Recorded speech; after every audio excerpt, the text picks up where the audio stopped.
예, 저희가 지금 14장은 한 절씩만 보고 있습니다.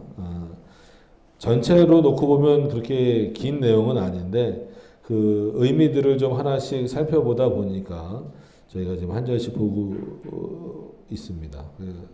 오늘은 이제 2절만 보도록 그렇게 하겠습니다. 그래서 2절을 펴서 보시면 됩니다. 14장입니다. 2절 이 믿음으로 말미암아 했을 때 우리가 지난 시간에 믿음에 대해서 뭐 여러 가지 많은 말씀을 우리가 좀 나눴잖아요. 그래서 믿음은 하나님이 주시는 선물이다라는 거죠. 그럼에도 불구하고 마치 인간 안에서 생성되어지는 것처럼 말해서는 안 된다. 그래서 역사 가운데 있었던 논쟁들이 많이 있는데 그게 이제 자유의지 논쟁이긴 하지만 결국은 그 믿음을 다루는 부분에 있어서도 중요한 논쟁들이었다라고 하는 것을 말씀드리면서 한번 그 전에도 말씀드렸던 뭐 어거스틴과 펠라기우스의 논쟁, 그 다음에 칼빈과 피기우스의 논쟁, 그리고 루터와 에라스무스의 논쟁 이렇게 말씀을 드렸죠. 그래서 어쨌거나 전부 다 자유의지와 관련된 논쟁이긴 하지만 결국은 자유의지이기 때문에 믿음이 어떻게 주어지느냐에 대한 논쟁도 있었지만 하나님이 주신다라는 것에 뭐 동의를 한다 하더라도 그럼 하나님이 믿음을 주셨으면 그 다음부터 인간이 어떻게 하는 것이냐 이것 갖고 이제 논쟁이 또 많이 있었습니다. 우리 개혁신학에서는 하나님이 믿음을 주시고 또 그 믿음을 성장시키시는 분도 하나님이시다라고 하는 것을 그 입장에 이제 분명히 서 있습니다. 그러나 이제 논쟁의 반대편에 있었던 인물들은 그래 믿음을 하나님이 선물로 주시는 것까지는 인정을 하겠는데 하나님이 일단 믿음을 선물로 주셨으면 그 다음부터는 각자가 알아서 그 믿음을 키워나가는 것이지 그때 하나님이 뭐 이렇게 막 이끌거나 도우시거나 뭐 이런 차원은 아니다 이렇게 이제 설명을 하는 경우가 있죠. 그러다 보니까 우리도 이제 본의 아니게 알미니안주의나 뭐 이런 것처럼 마치 믿음은 인간 스스로가 키우는 것처럼 그래서 우리가 뭐 몇 번씩 예를 들었던 것처럼 뭐 기도의 잔을 채워라는 등 뭐 아니면 뭐 어떤 그 공로를 세워야 한다라는 등 뭐 이런 표현들을 우리가 너무 자주 쓰잖아요. 그래서 뭐 재단을 쌓는다는 등 뭐 이런 표현들 그래서 기도를 열심히 해야죠. 당연히 기도 열심히 하고 뭐 예배를 열심히 드리고 또 하나님의 말씀에 따라서 열심히 사는 것은 중요하지만 그것이 나의 공로로 돌아오고 마치 그것부터는 내가 하는 일 그래서 계속 몇 번 예를 들어드렸던 것처럼 헤르만 바빙크라고 하는 그 아주 중요한 그 우리 개혁신학에 있어서 중요한 인물이 있는데 그런 인물들조차도 성화에 있어서는 그 구원의 서정에 있어서 구원의 길에 있어서 성화에 있어서만큼은 하나님도 100% 일하시지만 인간도 100% 일해야 된다 이런 표현을 쓰는 것까지 이제 갔어요. 그래서 근데 이제 칼빈이나 이런 인물들을 놓고 보면 그렇게 표현하진 않죠. 그러니까 반드시 인간의 열심과 인간의 노력을 강조하면서도 이것은 전부 다 하나님이 하시는 일이지 인간이 마치 하나님과 협력하거나 코오퍼레이션 개념이죠. 협력하거나 이런 차원은 아니다라고 말하고 있습니다. 그러니까 참 어려운 게 이 신인협력 사상이라고 하는 것을 구원의 문제까지 끌고 내려오면 그거는 이제 아미니안주의나 심지어는 이제 이단이라고까지 표현을 하는데 그거를 구원의 문제가 아닌 칭의 이후에 성화의 문제에서 머무르게 할 때에는 의외로 개혁주의권 안에도 그런 사고들을 많이 볼 수 있어요. 그래서 그런 부분들을 좀 조심하고 경계해야 된다는 차원으로 지난 시간에 믿음이 뭔가에 대해서 한번 설명을 드렸었습니다. 그런 차원에서 그런 믿음으로 말미암아라고 하는 것을 말씀을 드리면서 시작을 드리면 이 믿음으로 말미암아 말씀 안에서 친히 말씀하시고 그러니까 결국은 성경 안에서 말씀하고 계시는 그 하나님의 그 권위 그 말씀의 권위를 끊임없이 우리는 확인해야 된다라는 거죠. 그래서 결국은 성경은 우리를 구원으로 인도하는 유일한 길이다. 단순히 책으로서의 역할만이 아니라 하나님의 말씀으로서의 역할을 감당하고 있는 것이기 때문에 그러니까 또 오해하지 말으셔야 되는 것은 성경이 우리를 구원시키는 건 아니란 말이에요. 그러니까 성경에 우리가 구원받기에 합당한 내용들이 전부 다 기록되어져 있기 때문에 성경의 내용을 믿지 않고는 성경을 통하여서 그러니까 하나님을 이해할 때도 아까 뭐 떠는 자도 퀘이커 교도들 말씀드렸지만 성경을 믿지 않고 또 성경을 버리고 성경보다 다른 데 더 인간의 체험이나 아니면 뭐 그런 것에 더 권위를 두고 하나님을 알면 그 하나님은 이상한 하나님이 돼버리는 거예요. 그런 하나님도 아니고 또 그리스도에 대해서도 우리가 뭐 이제 성탄절 다가와서 알지만 뭐 아기 예수 뭐 그다음에 뭐 산타처럼 이렇게 꾸며놓고 막 이런 어떤 그런 예수 그리스도가 아닌 성경에서 말씀하신 창조주로서의 예수 그리스도를 우리가 분명히 믿고 고백하는 어떤 그런 차원이 되기 위해서는 결국은 하나님의 말씀을 분명히 이해해야 된다는 거죠. 그래서 결국은 말씀으로 우리가 오전에 설교할 때도 말씀드렸지만 말씀으로 하나님이 세상을 창조하셨다라고 했을 때에는 그거는 성부의 말씀입니까? 성자의 말씀입니까? 성령의 말씀입니까? 다 맞죠. 삼위일체 하나님의 말씀이고 성부의 말씀이면서 뭐 동시에란 표현이 또 오해될 수 있어서 성자의 말씀이면서 성령의 말씀이다라는 거예요. 그래서 그러면 성경을 우리에게 주신 분은 누구냐라고 했을 때 당연히 삼위일체 하나님이시죠. 그런데 대표적으로 대표성의 원리라는 표현을 써서 성경의 제1저자, 성경의 제1저자는 성령이시다. 그랬을 때 이 성령은 당연히 누구신가요? 삼위일체 하나님을, 그러니까 성령이 삼위일체다 이런 표현이라기보다도 삼위일체 하나님이다라고 하는 것을 반드시 기억을 하셔야 됩니다. 그럼에도 불구하고 또 우리가 잘 아시는 말씀처럼 요한복음에 보면 예수 그리스도가 어떤 분으로 나왔습니까? 창조주로 표현되어 있고 또 태초에 우리에게 말씀하시는 분. 그러니까 종교개혁자들도 그렇고 어거스틴도 그렇고 성경을 해석할 때 그런 부분들이 좀 어려웠을 거예요. 그게 뭐냐면 예를 들면 아까 아담과 하와가 선과 악을 알게 하는 나무 열매를 따먹은 이후에 하나님이 부르시잖아요. 아담아 어디 있느냐 했을 때 그 아담을 부르신 하나님이 누구냐는 거예요. 신학자들마다 다 생각이 좀 달랐죠. 어떤 분들은 이거는 성부지. 구약에는 성부만 계셨으니까. 그렇진 않거든요. 성부만 계시진 않았는데 하여튼 그런 사고를 많이 갖고 있다 보니까 뭐 구약은 성부 시대, 신약은 성자 시대, 지금은 성령 시대. 그래서 제가 맨날 농담 비슷하게 하는 거 있죠. 지금 성령 시대면 성부랑 성자는 지금 어디 마실 가셨느냐고.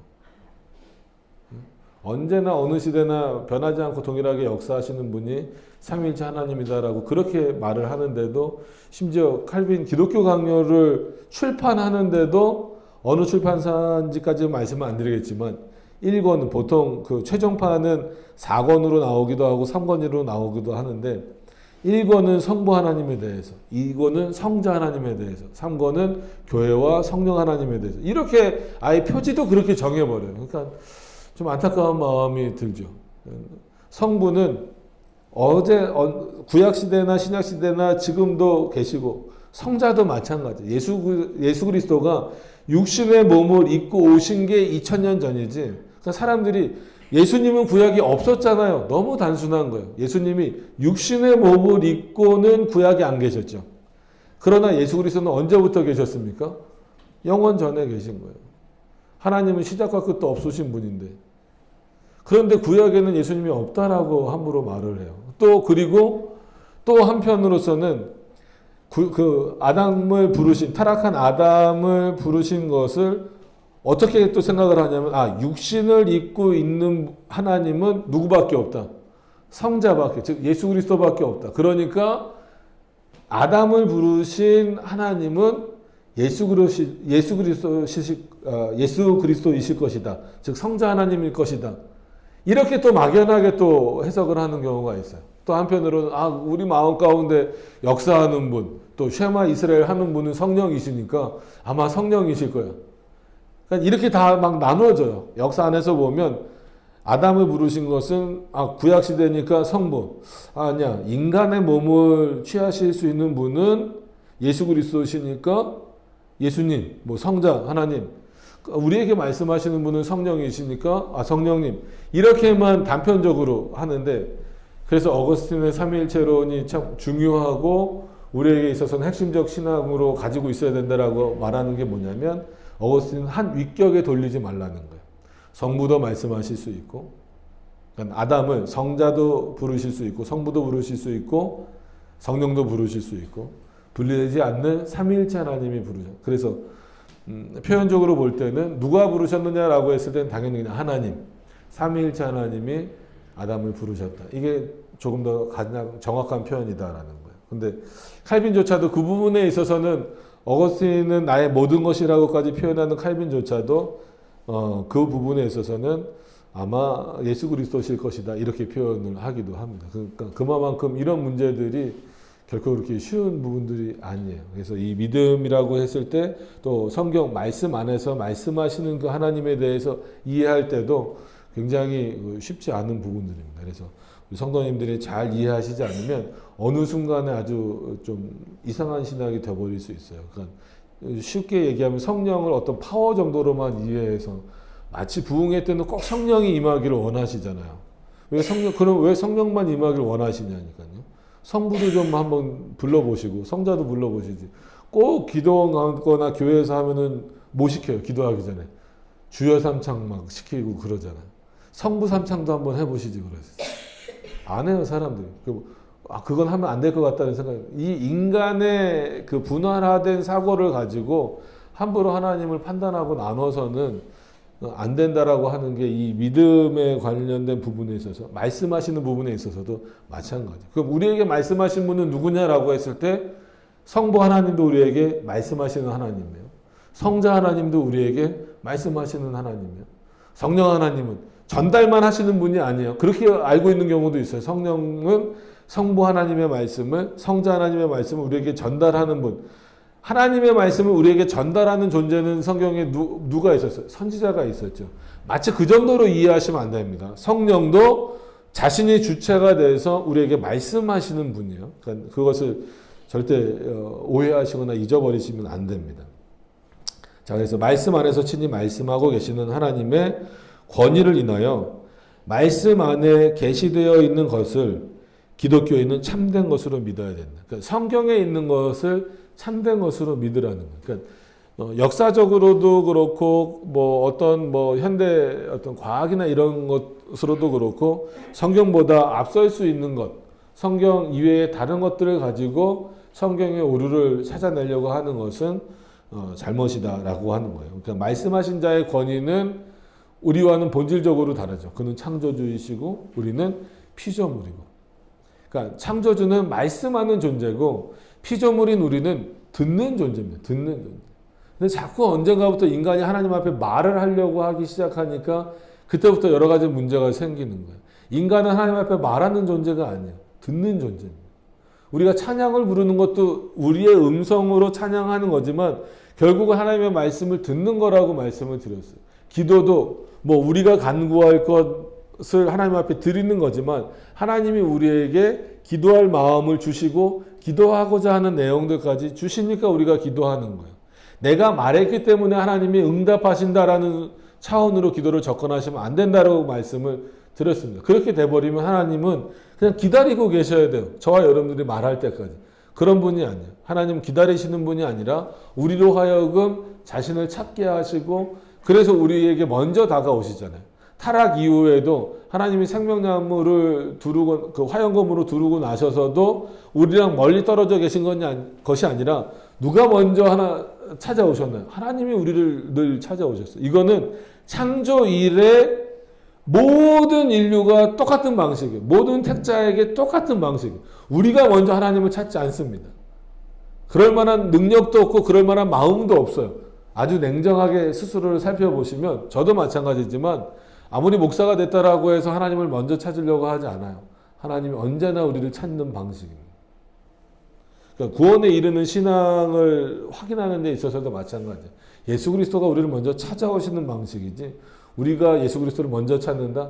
그럴 수 없습니다. 그러니까 살아가다 보니까 그런 형태가 될 수 있어요. 어떤 분들은 내가 누구에게 전도를 받지도 않았는데도 내가 좀 뭐 사업에 뭐 실패했다, 아니면 뭐 좀 어려운 일이 있다, 교회나 가볼까? 그래서 난 혼자 왔으니까 내가 먼저 하나님을 찾은 것처럼 생각하는 분들도 있어요. 근데 그렇지 않습니다. 아무리 그런 일이 있었다 할지라도 그런 마음과 그런 행동을 움직이신 분은 누구예요? 하나님이시라는 거예요. 그렇게 왜 움직이셨어요? 그렇게 움직이셔서 결국은 어디로 가게 자신의 말씀을 통한, 왜? 성경 안에만 뭐가 기록되어져 있으니까 구원받기에 합당한 내용들이 기록되어져 있으니까. 여러분, 그리스도인들이요, 성경으로 인도함 받기 위한 예시적인 몽학 선생들이 있을 수는 있어요. 그게 개인적인 체험이라든지, 그게 뭐 영적인 체험이라든지, 아니면 누구의 전도를 받는다든지. 그렇지만 최종적으로는 하나님의 말씀을 통하여서 구원에 이르는 길을 얻어야 된다라는 거예요. 근데 그러지 않고 성경 없이 자꾸 다른 것을 통해서 구원받으려고 하고, 아니면 다른 것을 통해서 하나님을 찾으려고 하는 것은 절대로 구원에 이룰 수 없습니다. 타 종교도 마찬가지고, 우리가 로마 카톨릭을 그토록 비판하는 이유도 거기에는 구원이 있을 수 없다라고 하는 겁니다. 하나님의 말씀, 그러니까 구원에 이르는 하나님의 말씀을 왜곡하는 것, 들고 있지 않는 것도 문제고 왜곡하는 것도 엄청난 문제다라고 하는 겁니다. 자, 그 말씀에 각 구절에 포함되어 있는 내용에 따라 행동하라는 거예요. 그 말씀에 따라 행동하라. 그래서 우리 교회 주제를 알려드렸잖아요. 주보에 주제를 표시하지 않은 이유도, 뭐 어디다 붙여놓지 않는 이유도 장소가 없어서가 아니고 평생 안 바뀔 거라는 거예요. 매년 이렇게 주제를 정하는 교회들, 뭐 그 교회 비판하는 건 아닙니다. 그럴 수 있죠. 그 교회 상황에 맞게, 그 환경에 맞게 매년 올해는 이런 주제로 뭐 신앙생활 합시다. 초에 얼마든지 할 수 있어요. 근데 우리는 그거보다도 더 본질적인 내용을 처음부터 끝까지 가져가자, 이런 차원에서 말씀을 드리는 거예요. 그래서 이제 아예 외우셔야 된다라고 말씀을 드렸죠. 뭔가요? 말씀대로 생각하고, 말씀대로 말하고, 말씀대로 행동하자. 이건 바뀌지 않습니다. 반석툴리교회를 개척하고 나서 처음부터 마지막이 될 때까지 이 목표는, 뭐 삶의 내용은, 그리고 이 어떤 주제라고 하면 주제겠죠. 이 주제, 이거는 변화되지 않습니다. 바뀔 수가 없죠. 왜냐하면 우리에게 하나님이 말씀을 주신 이유는 결국 그 말씀대로 살라는 거예요.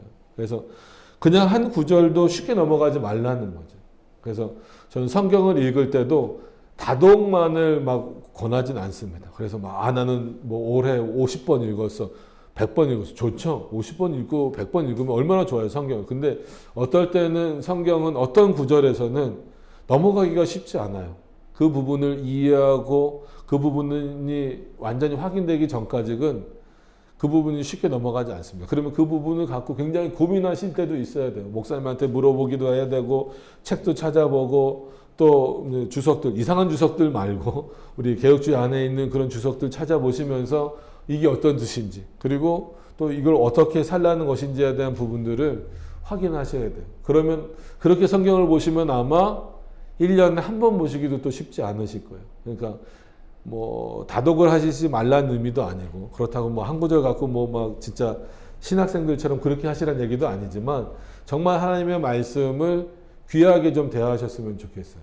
그래서 뭐 예전에 그런 경우 많았어요. 뭐 애들 수련회 가거나 뭐 이런 데 가면 넌센스 퀴즈, 애들 집중시키고 뭐 이런다고 뭐 넌센스 퀴즈 막 이런 거 내고 그랬는데, 그런 거 갖고 하나님의 이름을 막 또 그 하나님의 말씀을 헛되게 하는 것은 좋지 않다라는 생각들을 많이 갖습니다. 그래서 뭐 그런 예로도 별거 들고 싶지 않아서 이제 안 하고 넘어갈게요. 자, 그리고 명령의 말씀에는 순종하고. 그래서 어떤 면에서는 무조건적인 순종이죠. 하나님의 말씀이니까. 왜 무조건적인 순종이 될 수밖에 없을까요? 하나님의 말씀이니까 그래요. 그러니까 인간의 말이라면 우리가 무조건적인 순종하는 것은 맹목적인 거죠. 그러면 안 되죠. 이게 옳은 건가 그런 건가 판단을 해봐야 되는 게 정상입니다. 그러나 그렇기 때문에 어떤 사상가, 어떤 철학가, 심지어는 어떤 과학자의 이론까지도 우리는 무조건적으로 받아들이는 건 옳지 않아요. 그죠? 충분히 비평할 수 있는 어떤 내용들과 그런 마음을 가지고 접근해야 되는 게 정상입니다. 그러나 하나님의 말씀에 있어서는 무조건적인 순종이라는 표현이 써질 수 있는 이유는 왜 그래요? 그가 창조주이시고 그는 우리에게 말씀하시는 분이에요. 그가 우리에게 나쁜 것을 주시지 않는다라는 차원에서 그의 말씀에는 무조건적인 순종이어야 된다라는 거죠. 왜냐하면 하나님의 말씀을 이성적으로 판단하기 시작하면서부터 결국은 그거를 어떻게 됐어요? 결국 인간의 말로 만들어버리는 거잖아요. 인간의 언어로 만들어버리고 시대에 매여 있는 말씀으로 만들어버리니까 결국 그거는 그 옛날 시대 거. 그건 과거 거. 그건 인간의 말. 누구의 말. 이렇게 돼버리잖아요. 그래서 신학교 교수들도 이제는 전공이 너무 다 나누다 보니까 그거는 좀 안 좋은 현상이에요. 뭐 신약 전공, 구약 전공 이렇게 나눠졌었어요. 좀 예전에는. 그래서 교수들한테 구약 교수한테 신약 물어보면 잘 모른다 그래요. 신약 교수들한테 구약 물어보면 잘 모른다 그래요. 이제는 더 세분화돼서 구약만 예를 들면 뭐 이사야 전공한 분들한테 시편 물어보면 그걸 왜 나한테 물어보냐 그래요. 시편 전공한 사람한테 가서 물어보라는 그런 시대가 됐어요. 이제는 이게 학문이 돼버린, 진짜 말 그대로 학문이 돼버린 거예요. 이것이 구원에 이르는 말씀이다. 이거엔 별로 관심이 없는 시대가 됐어요. 그게 이제 교회도 점점 영향을 받을 수밖에 없습니다. 그래서 성도들은 말씀 떠나서 그냥 이상한 걸로만, 신비로운 걸로만 가기도 하고, 가장 신비로운 거는 뭔 것 같으세요? 가장 기적은 뭔 것 같으세요? 병자가 낫고 뭐 암 환자가 낫고 이게 기적이 아니라 우리가 눈에 보이지 않는 하나님을 믿는다는 게 기적이에요. 가장 큰 기적을 누리고 있으면서도 이상하게 우리는 다른 기적을 더 바라요. 그 하위 기적들. 가장 최고의 기적은 뭐예요? 하나님을 믿는다는. 우리에겐 기적이지만 하나님이 보시기에는 우리에게 은혜를 주시는 방식인 거죠. 근데 그 나머지 부수적인 것들만 너무 원하고 있는 게 문제입니다. 자, 그런 차원에서 명령의 말씀에 순종하고 경고의 말씀에 대하여서는 떨어야 된다라는 거죠. 그러니까 늘 좋은 말씀만 성경에 있는 건 아니잖아요. 그래서 저희 교회는 그렇게 하지도 않지만 저도 예전에 부교육자 있을 때 어쩔 수 없이 그런 거 많이 했어요. 말씀 뽑기. 연말 되면 꼭 하잖아요. 뭐 송구영신 예배나 저희는 송구영신 예배도 안 드립니다. 그냥 편안히 주무세요. 송구, 영신. 하나님에게 시간의 개념이 뭐가 있어요? 좀 냉정한 것 같지만 하나님은 시간 안에도 계시죠. 시간 안에서 역사하시니까. 그러나 시간도 결국은 하나님이 창조하신 거예요. 그래서 왜 우리가 어쩔 수 없이 용어상 영원전이라는 표현을 쓰지만 영원전은 어떤 거예요? 타임리스예요. 그러니까 시간이 없던 시대입니다. 하나님에게 시간을 넣는다라는 것은 굉장히 위험한 거예요. 그래서 우리가 삼위일체를 말할 때도 성부는 아버지, 성자는 아들이기 때문에 아버지와 아들이니까 당연히 아버지가 먼저 있고 아들이 나중에 있죠. 시간적으로 보고 인간적인 관계를 놓고 보면 그러니까 이 아들 즉 성자는 아무리 하나님이어도 성부가 만드실 때까지 없었던 때가 있었다. 이게 아리우스 이단의 핵심적인 내용이에요. 시간 개념을 넣어버려서 그래요. 그리고 아버지와 아들과의 관계이기 때문에 성자도 하나님이시지만 성부로부터 창조된 하나님이다. 이런 표현들이 많아요. 이건 전부 다 이단적 사고입니다. 왜냐하면 시간 개념이 없는 그때의 때라는 표현, 이것도 언어의 한계잖아요. 그 순간에 계신 그 삼위일체 하나님이시고 그 관계 속에서 나온 것임에도 불구하고 이거를 우리는 시간 안에서만 자꾸 생각하는 거예요. 24시간이라는 것 이거 안에서만 생각하다 보니까 하나님도 거기에 묶어 놓으니까 2022년도 말과 2023년도가 우리에겐 의미가 있죠. 새로 다짐하고 뭔가 결정하고 하는 의미가 있지만 하나님에게 그건 의미가 없어요. 근데 거기다가 촛불 켜놓고 앞사람 머리 타게 하고 전 그거 봤어요. 머리 긴 여자 뒤에 왜 촛불을 켜놓는 거? 이거 다 로마 카톨릭에서 온 거거든요. 그 죄를 털어버리.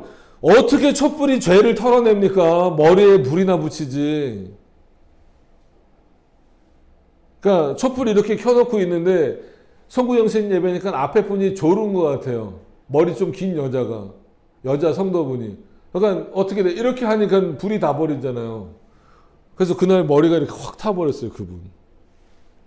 왜 그런 쓸데없는 짓을 하냐고요. 요즘엔 별로 없지만 간대상 뒤에다가 촛불 켜놓는 교회들도 엄청 많아요.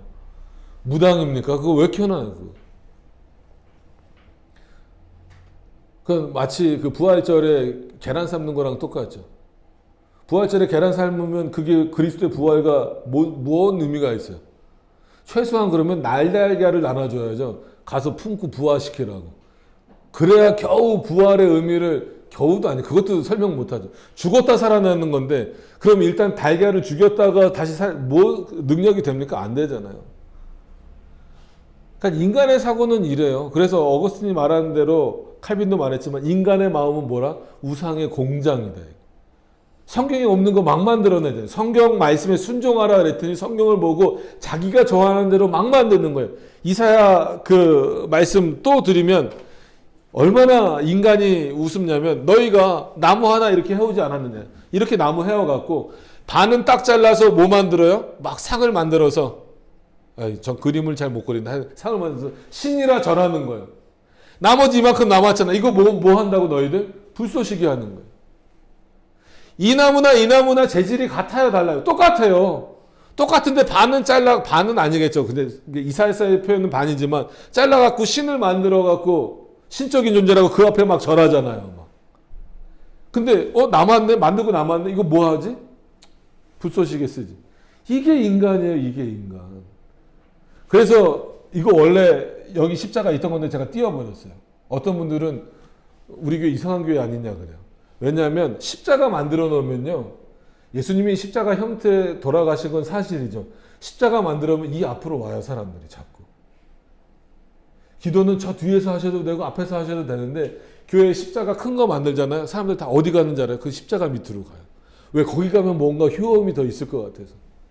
그래서 베드로 성당에 실제로 그 베드로 의자가 달았다 그러잖아요. 왜? 사람들이 거기 만지면서 기도하니까. 우리나라 도라방 달듯이. 그러니까 십자가 목걸이 하시지 말라고 저는 얘기하는 게, 십자가 목걸이 하면 왠지 그 십자가 목걸이가 날 지켜줄 것 같은 거예요. 십자가 목걸이가 여러분들 지켜주는 거 아닙니다. 누가 지켜주시는 거예요? 하나님이 지켜주는 거죠. 그거 하면 막 십자가 반지에다 막 뽀뽀하고 천주교인들 막 그러죠. 그게 부러우니까 막 하는 거예요. 우리도 따라하는 거예요. 따라할 걸 따라해야죠. 자, 말씀 뽑기 하다 거기 갔는데, 죄송합니다. 다시 돌아와서. 저는 말씀 뽑기도 그래서 싫어요. 왜냐하면 이미 축복의 말씀만 다 뽑았잖아요. 이미 모아놨잖아요. 성도들이 어느 말씀을 뽑든지 다 축복의 말씀이에요.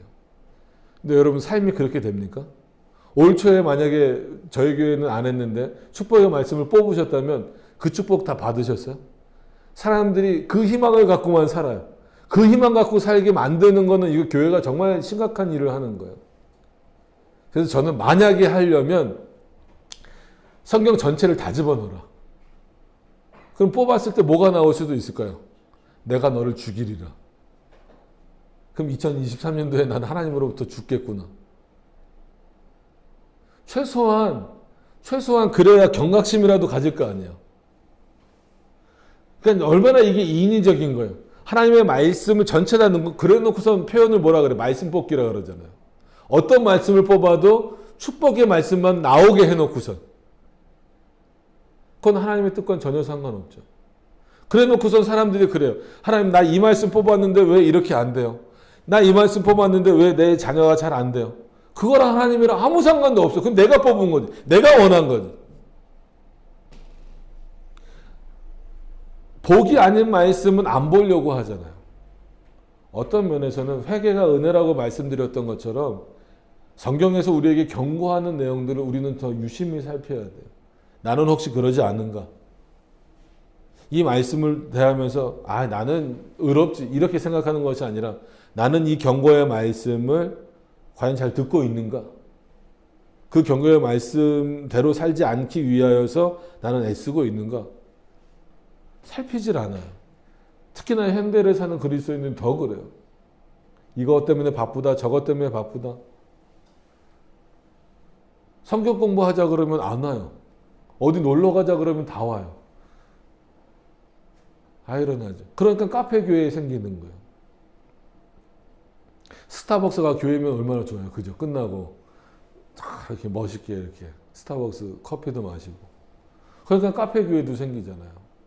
그런 교회들 많아요. 식사도 막 뭐 레스토랑이랑 연결돼서 이 문을 열면 저희는 뭐 이렇게 바로 연결은 안 했지만 나가서 문 열면 그냥 헝 빈 무슨 식당 같은 거지만 탁 열었는데 멋있는 고급 카페처럼 되어 있고 그러면 선호하잖아요. 좋잖아요. 한국 교회가 그런 차원에서 좀 정신을 차려야죠. 자, 그래서 경고의 말씀에 대해서는 이런 두려운 떨림이 있어야 돼요. 금세와 내세에 대한 하나님의 약속의 말씀은 기꺼이 받아들인다. 그죠? 성경을 믿는다고 하면서 예수 그리스도를 믿는다라고 하면서 천국을 부인하거나 지옥을 부인하는 것은 그거는 믿음이 없는 거죠. 믿지 않는 거죠. 그냥 성경을 보기만 한 거예요. 제일 중요한 건 내세가 없다면 우리가 예수 그리스도를 믿을 이유가 없잖아요. 그죠? 그냥 이 땅에서 잘 되길 바라는 종교 가서 비시면 되는 건데 우린 구원의 문제가 있기 때문에 내세를 확실히 믿고 있기 때문에 나가는 겁니다. 자, 그러나 구원에 이르는 신앙의 주요한 행위는 은혜 언약에 근거한다. 은혜 언약의 내용도 중요하지만 은혜 언약의 핵심이 뭔가요? 이거 정말 외우셔야 돼요. 외워야 될 게 너무 많죠. 우리 교회는. 어쩔 수 없어요. 외워야 돼요. 뭐예요? 은혜 언약의 내용, 핵심적인 내용. 하나님이 아브라함에게 하셨던 말씀, 그리고 이스라엘 백성들에게 끊임없이 반복하시는 말씀. 그게 뭘까요? 나는 너의 하나님이 되고 너는 나의 하나님이 된다. 아브라함으로 하면 단수겠죠. 이스라엘 백성들을 향해서는 나는 너희 하나님이 되고 너희는 나의 백성이 될 것이다. 지금도 마찬가지예요. 우리도 은혜 언약 가운데 살고 있잖아요. 은혜 언약은 하나님이 우리를 사랑하심으로 택하신 자들과 맺으신 언약이에요. 보편 인류와 맺으신 게 아니에요. 자신의 백성들과만 맺으신 거예요. 그렇기 때문에 너희들은 어떻게 살아라? 나는 너의 하나님이다. 그러니까 너희는 내 백성처럼 살라는 거예요. 하나님, 저 사람들은요, 믿지 않는, 한마디로 택하지 않은 사람들은요, 그 사람들은 신경 쓸 거 없는 거예요. 내가 하나님의 백성이 됐다라고 하는 것을 확인하신다면 우리는 은혜 언약 안에 있는 겁니다. 아브라함에게 맺으셨던 언약이지만 그래서 뭐라 그래요? 아브라함도 죽고 이삭도 죽고 다 죽었지만 누구는 살아서? 나는 살아서 지금 너의 하나님이 된다. 저와 여러분들의 하나님은 누구의 하나님이셨어요? 모세의 하나님이셨고 아담의 하나님이셨고 다윗의 하나님이셨어요. 그들은 다 죽었어요. 바울도 죽었어요. 그런데 누구는 살아계셔요? 하나님은 살아계셔요.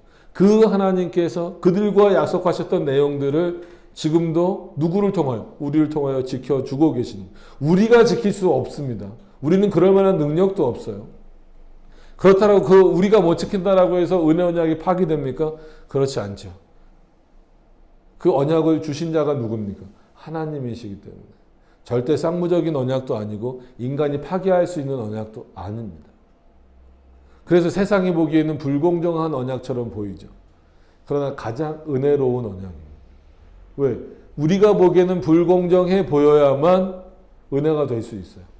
타락한 인간이 하나님과 협상해서 무슨 계약을 맺었다라고 만약에 생각을 해보세요.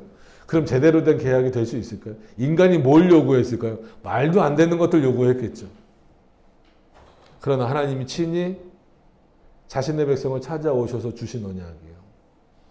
그렇기 때문에 불공정해 보일지라도 우리 눈에 그렇게 보일지라도 그것이야말로 가장 은혜스럽고 가장 우리를 위한 언약이다라고 하는 겁니다.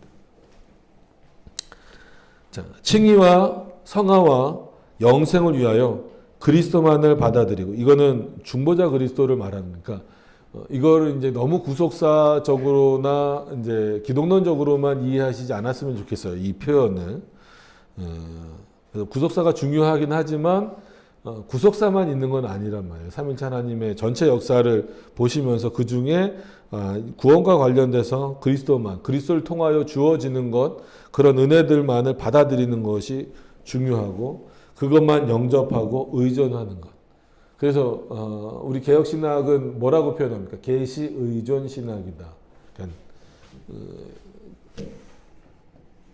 계시 의존 신학. 계시는 하나님의 말씀이에요. 성경이에요. 창세기부터 요한계시록 이후로는 없습니다. 끝났어요. 지금도 계시 받는다. 그거 전부 다 이단입니다. 계시 없습니다. 조명하심은 있는 거죠. 조명하심. 자신의 말씀을 깨닫게 해주시는 그 조명하심은 여전히 남아있지만 그게 없으면 우리는 못 깨달아요. 하나님의 말씀. 그러나 계시는 끝났어요. 그렇기 때문에 우리는 어디에 의존하라는 건 우리의 인간의 이성이 아니라 계시, 하나님이 주신 계시에만 의존해서 내 이성을 이 계시에 복종시키라는 거예요. 그게 개혁신학의 핵심이라는 거죠. 그런 차원에서 그리스도만을 따르고 믿어야 된다라는 겁니다. 그러니까 그런 부분들을 분명히 하셨으면 좋겠고, 이 은혜 언약에서 구속 언약을 좀 저희는 좀 비판을 하고 있는데, 이 내용이 조금 어려운 내용이어서 일단 맛보기로 말씀만 드릴게요. 언약은 아까 말씀드린 대로 하나님이, 그러니까 언약은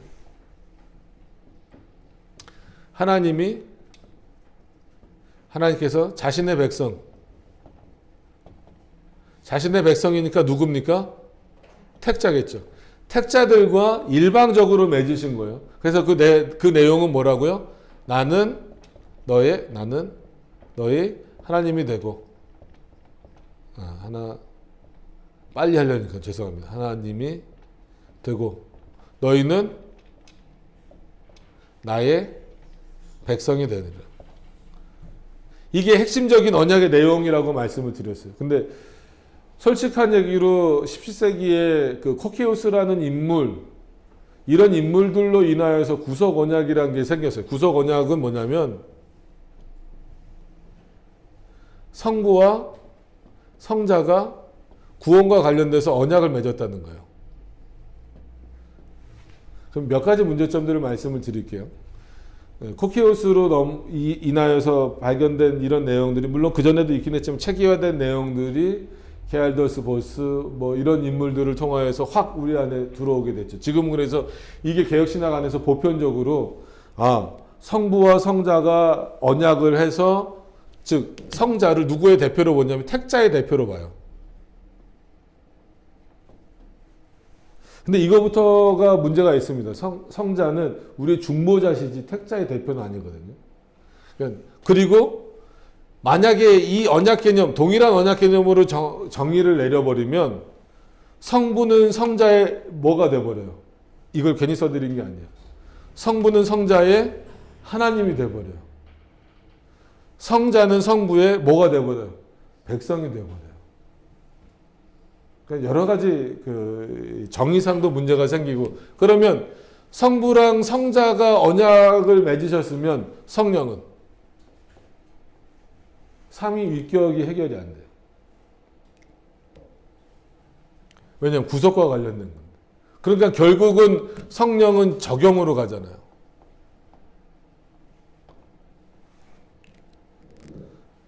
이거는 이렇게만 다루긴 어려운데 가장 기본적인 것들만, 왜 우리가 대부분 개혁교회에서 인정하고 있는 구속 언약을 한마디로 이제 벌컵이라고 하는 인물도 허용하고 있는 구속 언약을 왜 거절하냐면, 오히려 그 어거스틴이나 칼빈으로 가면 이런 내용이 전부 다 거절되거든요. 근데 현대 영미권 신학, 그 다음에 이제 그 3대 칼빈주의라고 하는 비비 워필드나 바빙크나 누구예요? 아브람 카이퍼나 이런 인물들의 신학을 따라가는 그 부류에서 이제 보스나 게알더스 보스나 이런 인물들 때문에 이제 구속 언약이 들어왔고, 더 좀 멀리는 코키우스라고 하는 17세기지만 그런 인물들 때문에 이게 들어온 건데, 들어오기 이전에 핵심적으로 가지고 있었던 우리의 신학적 내용들이 오염되지 않았으면 좋겠어요. 그래서 웨스트민스터 신앙고백서에서는 구속 언약을 솔직히 말하지 않습니다. 근데 좀 이런 내용을 많이 갖고 있죠. 에베소서나 이런 말씀을 잘못 이해하고 오해해서 해석을 해서 그래요. 그러니까 아들이 아버지에게 교회를 바친다, 이런 표현들을 오해해서 그렇습니다. 그러니까 그런 표현은 그렇게 해석되어지면 안 되는 부분인데 이제 그런 부분들이 있어요. 자, 이거를 말씀드리니까 어렵죠. 도대체 저게 뭔 내용인가 그러실 수 있는데, 일단은 계속 듣다 보시면 예, 이게 무슨 내용인지 대충은 좀 또 아실 수 있을 겁니다. 그래서 시간이 벌써 많이 갔어요. 그래서 몇 절씩 나가기가 좀 어려운 부분이어서 이렇게 한 절만 나갔습니다. 그래서 늘 좀 또 잘 살펴보시고 결국은 우리가 말씀 안에서 어떻게 행동해야 되는가, 또 무슨 말씀을 또 경고하면서 살아가야 되는가에 대한 부분들을 확인하셨으면 좋겠습니다. 자, 2절은 이 정도 하고 마치도록 하겠습니다. 기도하겠습니다.